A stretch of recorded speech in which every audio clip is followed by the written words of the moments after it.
بسم اللہ الرحمن الرحیم۔ ہم نے اس سے پہلے والے سبق میں اسم کی 5 علامتیں پڑھی تھی۔ پہلی علامت یہ ہے کہ کلمہ کی شروع میں الف لام ہو جیسے الحمد۔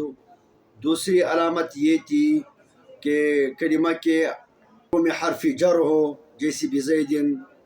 تیسری علامت کلمہ کی شروع میں حرف ندا ہو جیسے یا عبداللہ۔ چوتھی علامت کلمہ کے آخر میں نون تنوین ہو جیسے محمودن۔ پانچویں علامت اسم کسی کا نام ہو جیسے محمد عمران۔ آج 3-4 علامتیں اور پڑھیں گے انشاءاللہ۔ تو اسم کی چھٹی علامت یہ ہے کہ صیغہ تثنیہ کی ہو۔ تثنیہ کی پہچان یہ ہے کہ کلمہ کے آخر میں الف ما قبل مفتوح نون مکسور ہو جیسے رجلان، یا الف کی جگہ یا ساکن ما قبل مفتوح نون مکسور ہو جیسے رجلین، بشرط کہ شروع میں حرف عطف نہ ہو۔ اب دیکھ لیں رجلان، رجلان یہ تثنیہ ہے کیونکہ معنی اس کا ہے 2 مرد، اور ظاہری پہچان اس کی یہ ہے کہ الف ما قبل مفتوح آخر میں نون مکسور ہے، یا کبھی الف کی جگہ پر رجلین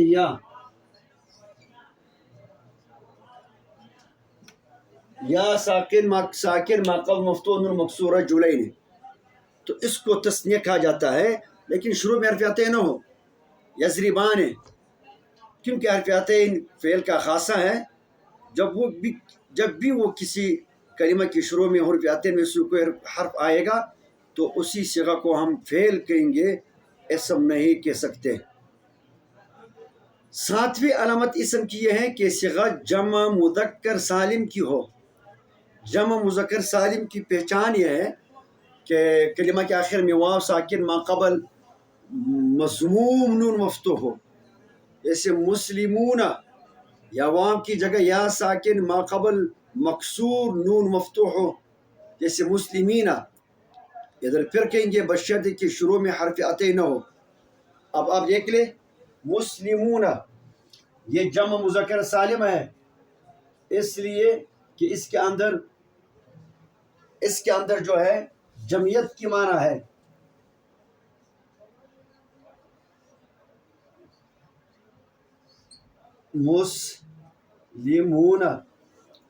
مسلمون میں واو ساکن ما قبل مضموم اور میم پر پیش ہے، آخر میں نون زبر نہ ہے، تو اس جیسی شکل والی صیغہ کو ہم جو ہے جمع مذکر سالم کہیں گے اور اسم کہیں گے۔ کبھی واو کی جگہ پر یا ساکن،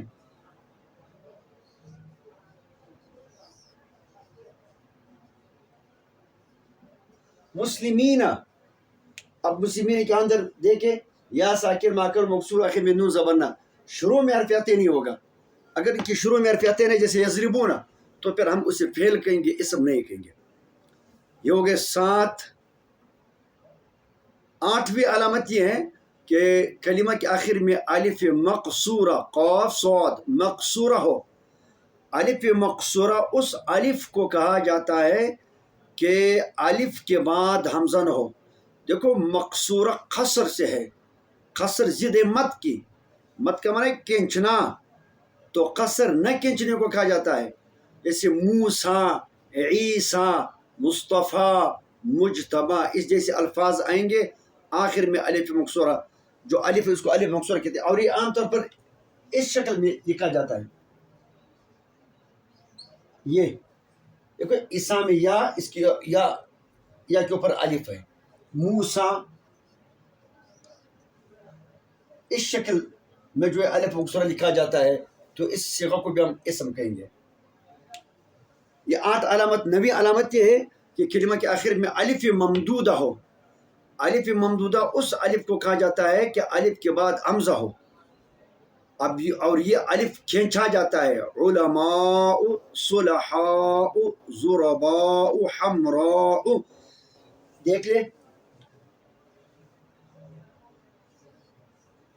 حمراء، اب ہمراہ کے اندر جو یہ الف ہے نا، اس الف کو الف ممدودہ کہا جاتا ہے، کیونکہ الف کھینچا جاتا ہے حمزہ کی وجہ سے۔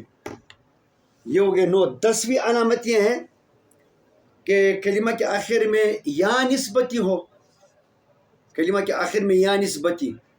یا نسبتی کی پہچان تو یہ ہے نا، یہ یا کبھی مشدد کبھی ساکن پڑھی جاتی ہے، لیکن معنی کے اعتبار سے اس کی پہچان یہ ہے کہ جب آدمی اس کا ترجمہ کرتا ہے نا تو آخر میں والا کا لفظ آتا ہے۔